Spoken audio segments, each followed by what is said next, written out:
Okay, good evening, everybody. I'm glad to see you all. We have a full class here, and that's amazing. What I'm going to talk about first is we're moving into a new module tomorrow. Have anybody taken their final tests? Not yet? Not yet? Okay. I took both of them. Whatever was on there, the exams. Was it 5, 6, and 7? 5, 6, and 7. Yeah, I tried to separate them, but let me see. Yeah, I did 5 and 6 for daily assignment, and then I did 7 for the lab. So, all right. Well, our module technically ends today, but I am not shutting the module down until Sunday. But I will not accept any more assignments past Sunday at midnight. Now, remember, if you've already got your assignments in, I'm not talking to you, right? But there's people that are going to be listening to this later that that I'm talking to. I'm sorry, I'm going to turn off my volume. I thought I had it turned off. There we go. I got it. So Sunday at midnight, or 11:55 is what it says, is the cutoff time. So don't, Monday morning when you can't get into it, that's why. I can't have it open any longer than that, because tomorrow we start a new module. And who is enjoying the simulation playground?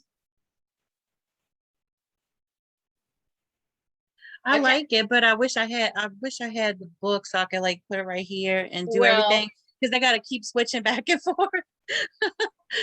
I did something for this next module for you. It's going to take some printing though. Okay.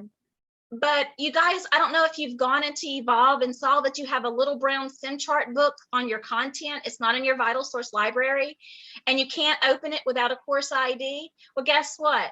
I can't seem to get anybody to give me a course ID number, and I've been working on it for 2 days, and I'm talking to men who have never done this course, so they have no idea what I'm talking about. So me and another instructor are still diligently trying to work on it.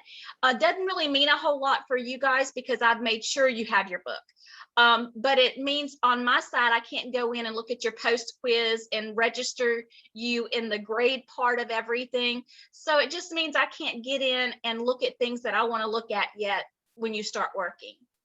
So I'm going to go ahead and turn my camera around. I'm going to share my screen, and I'm going to be showing you module 157, which you cannot get into until tomorrow. I'm showing you from my side so I can get into it, okay? So if you get in it and try to play with it tonight, you're not going to find it. Won't be open until tomorrow. So let me do that first.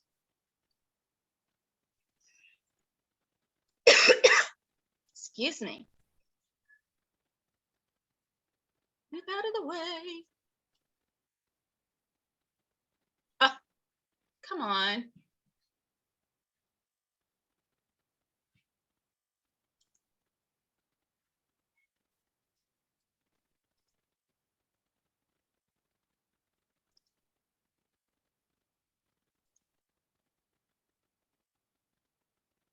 Okay, so this looks normal, right?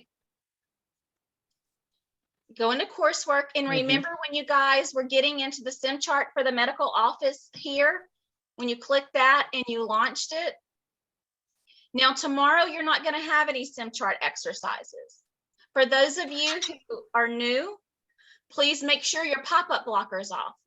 But what's going to happen is when you get in, you're going to be able to see what assignments you have. I will go in and assign these. You see me clicking them? So the first week, you're actually going to be doing 1 through 40. So what I will do is I will open up 1 through 40.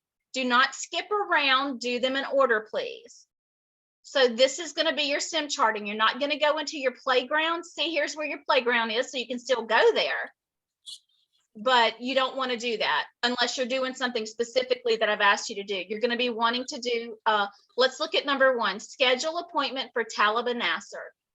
Okay, so that is something you guys recognize because you've been getting in. Sorry, I'm just clicking all over the place. So is it going to be listed?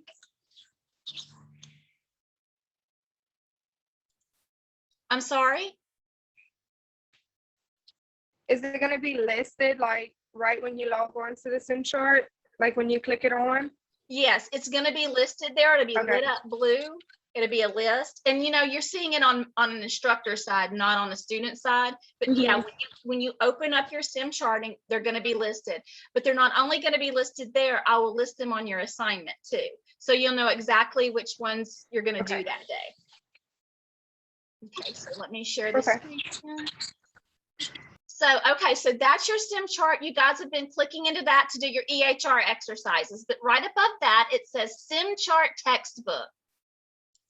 You're going to click that, and it's unit 1 and 2, unit 3, and unit 4. So when you click this, it's the STEM chart book.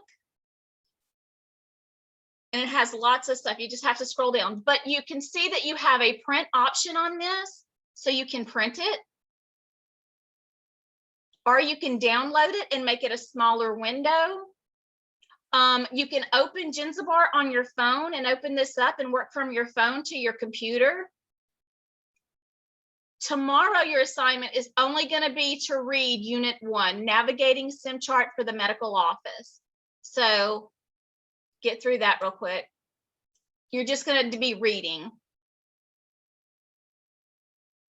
And a lot of this is going to look familiar because you guys really did a lot in your EHR books. So, and the reason I'm continuing to scroll is because I want to show you Talibar Nasser.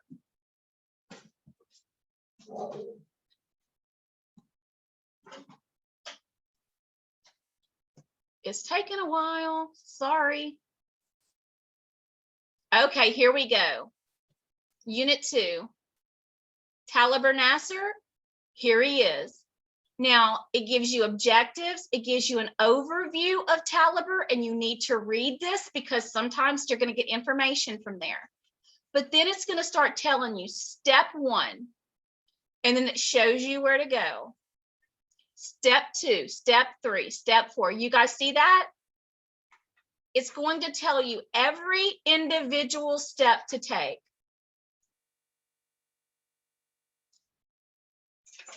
SIMS chart number 2 is schedule appointment for Scylla Tapia. And again, it does the same thing. Does that make sense?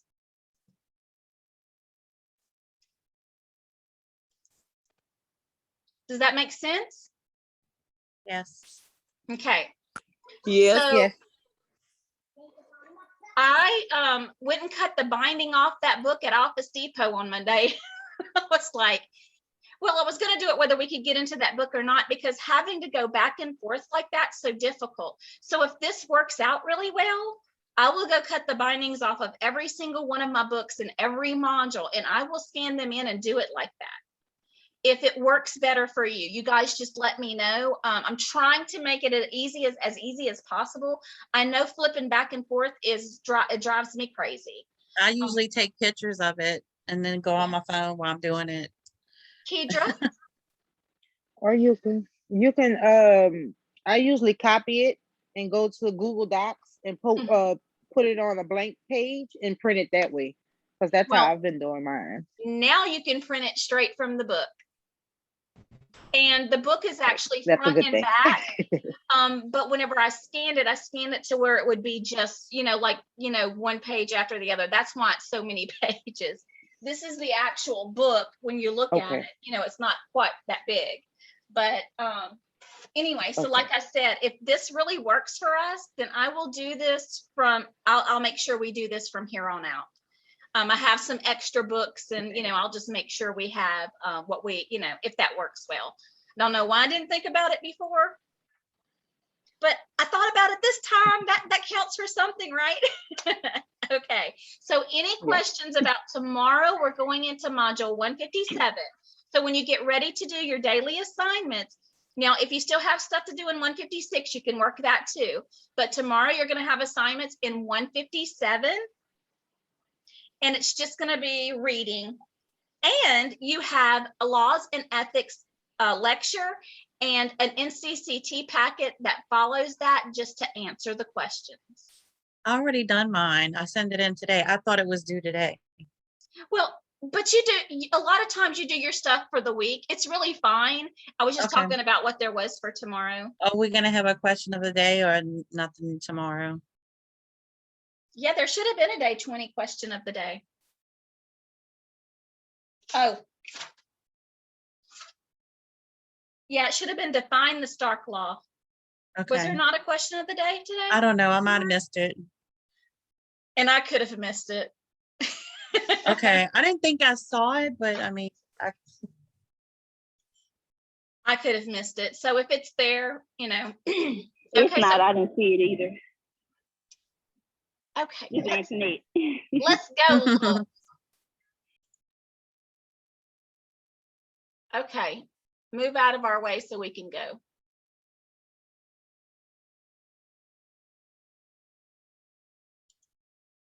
Well, I keep trying to show y'all what we're doing, and that's not going to work. Hang on, let's take a look. Oh, it's because tomorrow we're starting a new module, so the question of the day will be there tomorrow. Because we're So only when logging into 156. Yeah, so we're still in 156. Tomorrow we go into 157 and you'll have a question of the day for 157. It's on the week at a glance because I didn't want to break up the week at a glance. So it'll be there. It'll be there tomorrow. Any more questions? Do you guys have your ICD-10 manuals handy? I have mine. Elise didn't bring her ICD-10 manual to Georgia. Well, and y'all, I think that this is our regular, except for Lacey, this is our regular daytime crew, our nighttime crew that wanted to do ICD-10 coding isn't here. Lacey's here. I'm fussing at you ladies that wanted this nighttime class and you're not here. All right. I'm gonna give y'all a few minutes to get ready. I know that when we've done a little bit of ICD-10 coding in the past, you guys have not, you found it difficult or you didn't like it. And a lot of times when we start with CPT coding, you tend to like what you've been working in. But I'm gonna tell you, I really like ICD-10 coding. Tonight, what we're gonna do is we're just gonna just get the basics down and then we'll just build from here. Okay, my book is here. Okay, one of the differences is the index in the CPT was in the back, right? The ICD-10, the index is in the front of the book. So when we start to look up our diagnoses, we're going to go to the front of the book. Do you guys think I did a Google slideshow? Always, I'm the Google lady. It's just the easiest way. I was going to just do it on a document today, and I was like, they're going to say, what's wrong with her? She didn't do a Google slideshow. So, all right. So the first thing that we're going to do is we're going to watch just a quick video on the ICD-10. And we may have watched it in the past, but we're just going to just refresh ourselves. We're not going to take a long time, I promise. I know you, I can tell some of us are tired. Come on, move out of the way.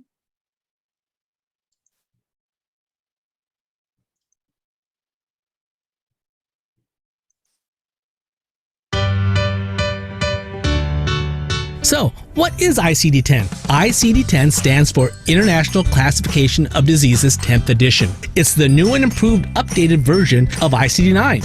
Now, ICD-10 is split into two systems. ICD-10-CM, clinical modification for diagnostic coding used by all healthcare providers, and ICD-10-PCS, procedure coding system for inpatient procedure reporting used by hospitals.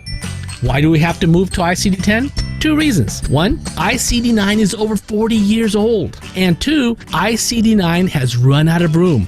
There are just no more numbers to use. With new discoveries and diseases, the new ICD-10 code set is needed to keep up with the fast-paced changes in medicine today and to add more detail to diagnosis codes. Actually, the US is one of the last countries in the world to adopt ICD-10. We better get moving because they're already working on ICD-11. As you know, ICD-9 codes have only 5 mostly numeric digits with a few E and V codes thrown in for good measure. ICD-10 codes are alphanumeric with letters and numbers mixed in. Codes can have 3, 4, 5, 6, or 7 digits.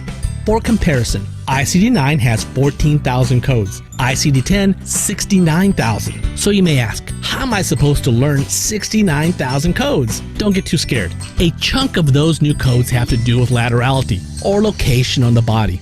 You will, though, have to know more about anatomy in ICD-10 when you look up a code in the book because the index is laid out by organs and structures. The higher level of detail that ICD-10 offers will help standardize data for analysis and streamline the claim submission process. The extra detail will make the claims easier for payers to understand and pay, or so they say. And guess what law requires us to move to ICD-10? HIPAA. And you just thought HIPAA meant you couldn't tell your neighbor about your patient's nasty rash. When will ICD-10 be implemented? It's already been changed a few times. Will it be postponed once more? Only time will tell. Keep in mind that whenever ICD-10 takes effect, by not coding and documenting properly, your revenue and cash flow will suffer, and you'll have to spend a lot more time correcting, appealing, and resubmitting claims. Oh, and did I mention that the AMA said it would cost practices thousands of dollars to implement ICD-10? Nuts, huh?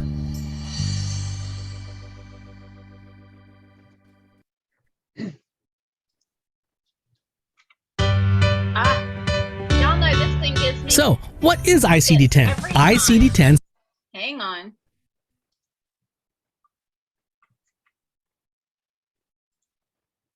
Okay, so I did some funnies because ICD-10 codes can be funny. So, you know, we're having our fall weather, Halloween's coming up. So let's look at some scary Halloween ICD-10 codes.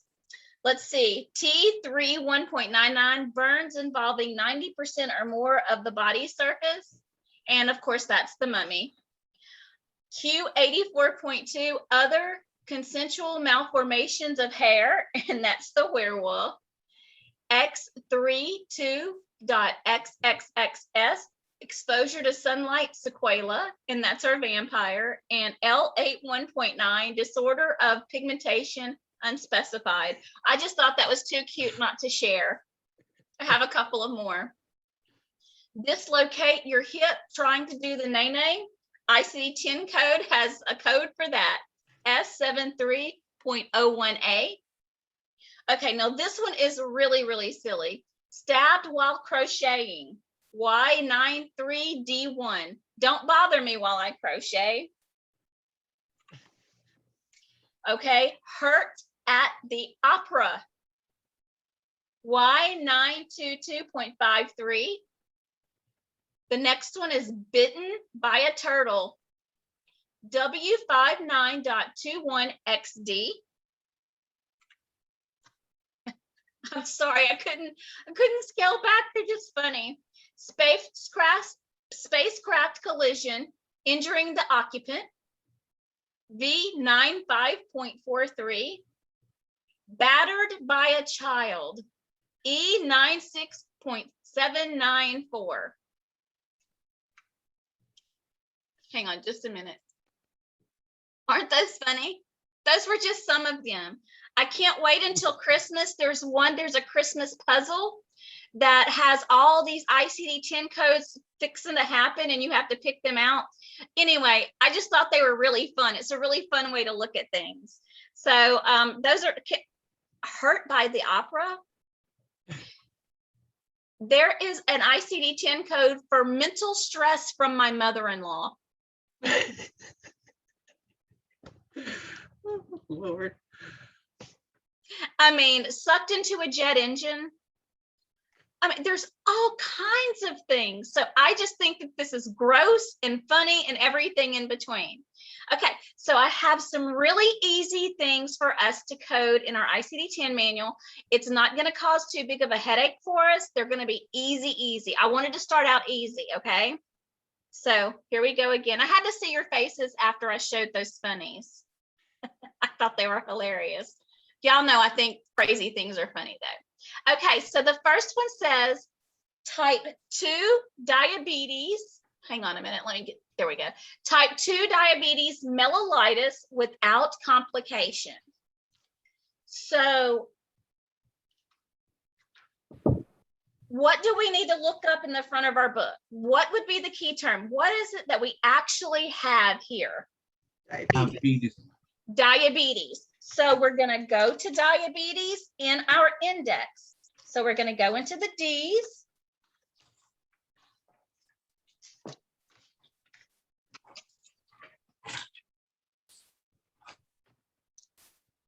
Ooh.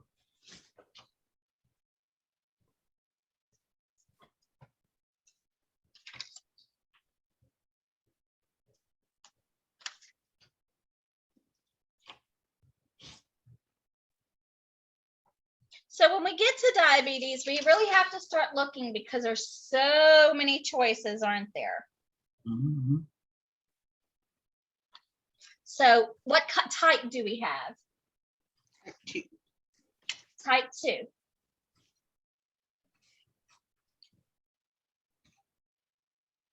All right. So if you look on page 200, the very last column, you see diabetes and diabetic it's in red, and then you have type 1 with, and it has a list. Right underneath that begins type 2. Do y'all see that? Mhm. I'm sorry, I couldn't tell if that was a yes or a no. Yes. Yes. So who can tell me what code you see right there besides that little type 2? E11.9. Okay, I'm going to turn the camera around because I need to look. Has everybody found that? Mhm. Thumbs up when you see Yes, it. Because it's really little, right? Y'all, make you a cheat sheet, because type 2 diabetes without complication is one you're going to use all the time. So E11.9. So do we stop there? No. No, because we always what? We always code 2 ways. So now we go to the tabular in the E's, and we're going to look at E11.9, and let's see what that says.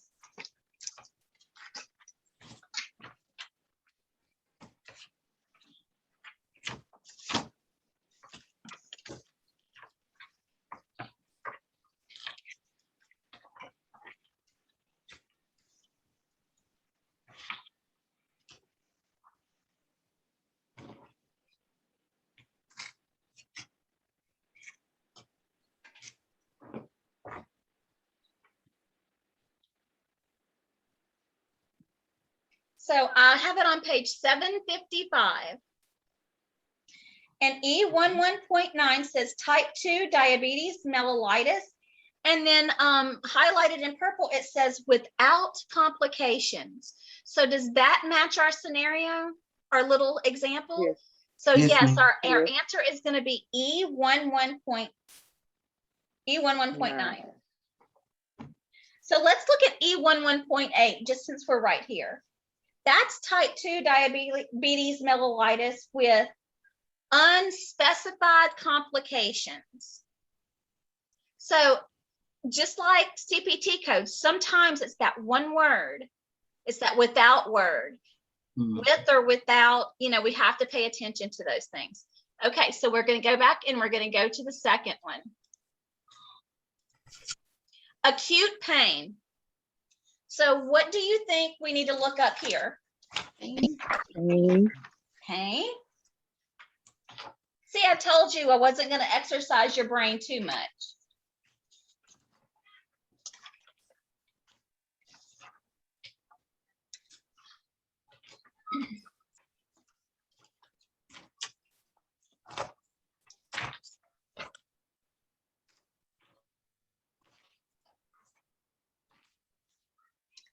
Okay, so I found acute pain on page 374 in the second column. It's the very first code. Mhm. Can somebody give me what they see? R52. R52. R52. But I want you to go down a little bit. I want you to look at due to trauma. So if you were in a car accident and the steering wheel hit you in the stomach, that's a trauma, right? So it's a different kind of pain than if you just have regular pain. So this is an acute pain. So it says R52. So let's go to our tabular and look at R52.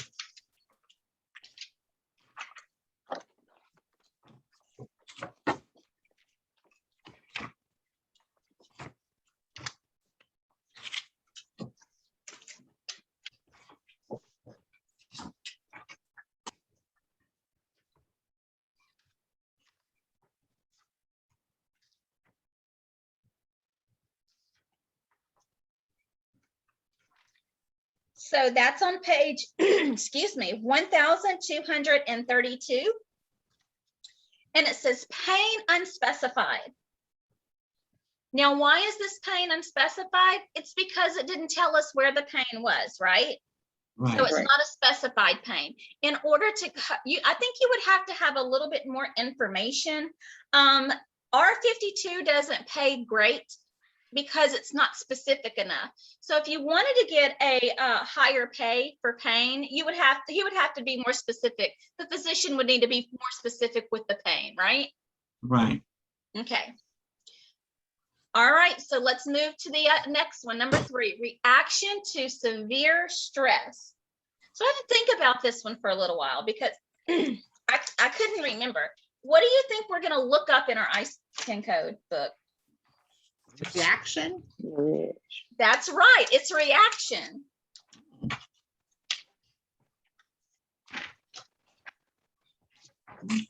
Okay, I found reaction. The beginning of a reaction is on page 407.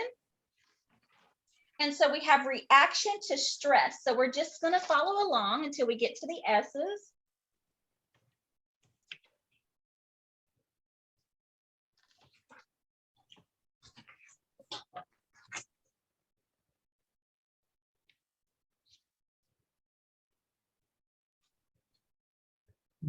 Severe. It does say severe. In 3, it says severe. So stress severe. Who can give me that code? F4 3.9.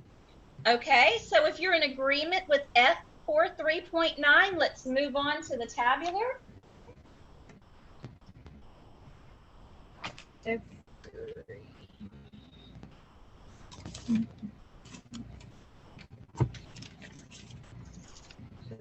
Three. Where was it?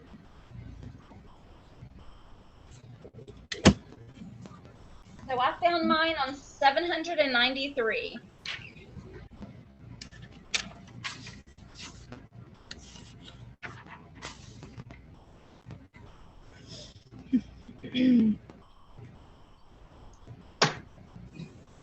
Sorry, y'all, my cat's trying to come help us code. I'm swatting at her. So F4 3.9 says reaction to severe stress unspecified. And it is unspecified. It doesn't give us any great information. So that answer is correct, F4 3.9. So number 4, we don't have to decide what we're looking up because it only gives us one word, right? Mm-hmm. So we're going to look up fatigue, right?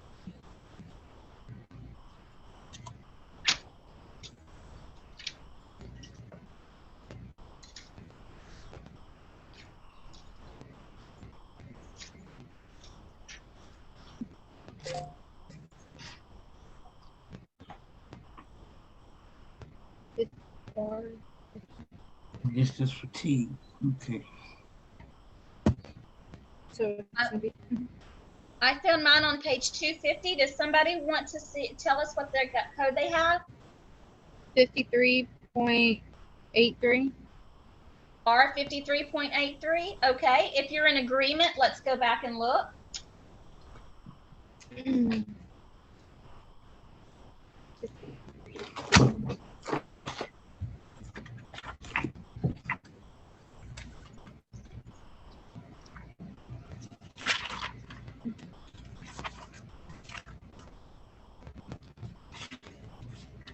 I found mine on 1,232.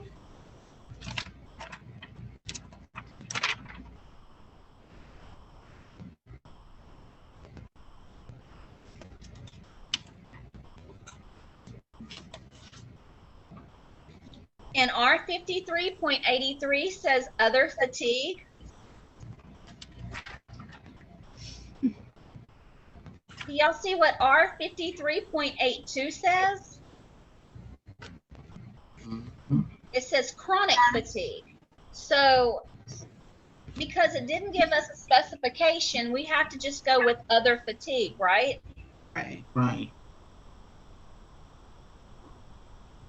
Okay, this is our last one, chronic tonsillitis. What are we going to look up? Tonsillitis.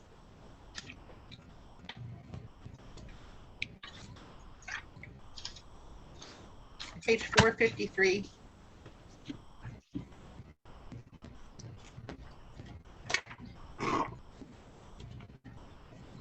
Okay, so tonsillitis, and it says chronic, so that's what we're looking for, right? Right. So we have to keep going down until we see chronic. J35.01. Yep. Okay, so if you agree, let's go to J35.01.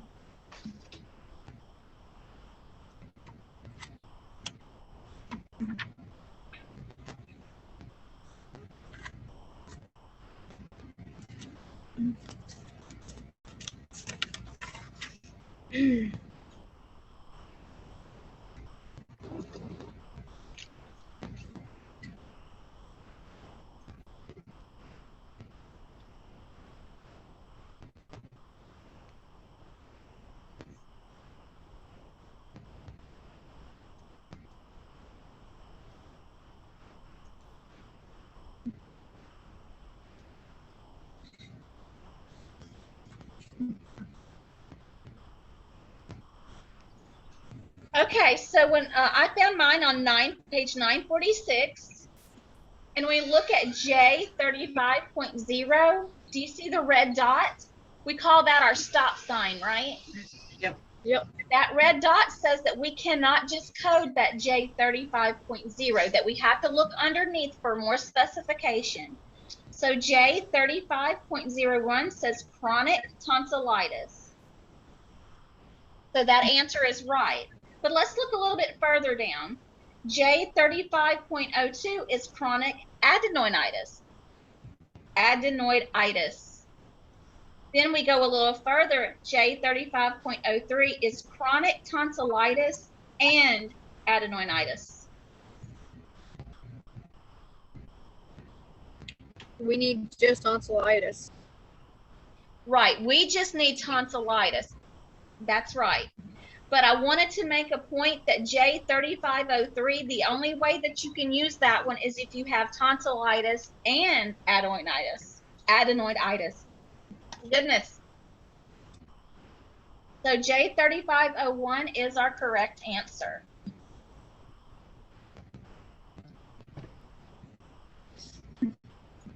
Okay, did that make sense to everybody? Wasn't real hard, wasn't real scary. Do you feel better about ICD-10 coding now? We're not going to stop here. We're just starting off small, just like we did with the CPT. Start off small, get comfortable with our manual, and then we'll build up and up and up and up and up. Right now, there's not a lot to lecture on with sim charting at all. So if you guys enjoy ICD-10 coding, we can have the conversation. Maybe we can do Zoom calls during this time when we're not needing to work on something to do with sim charting, or if somebody isn't having a problem. We can do some ICD-10 coding. We can do some NCCT prep. I am open to suggestions about what you guys would like to learn about, what you would like to go over again. We can go back to some CPT, but what I don't want to do is I don't want to flip-flop back and forth. like next week, if we decide to do a 7 o'clock Zoom next week again, I would like to work on ICD-10 again, because I just don't feel good about saying, okay, well, we did that one time, now let's do this one time, and let's do that one time. Do you feel like that's a good way to do things? Y'all may feel differently. I agree with it. Yeah, let's stay with ICD-10 for a little bit, at least, 3 or 4 times. And then maybe if we feel like, okay, we're going to wrap back around and we're going to do work in this anyway, but you'll feel comfortable when you do it. And we may want to do something else, but I want us to be able to have that discussion. Well, did you learn something? Yes.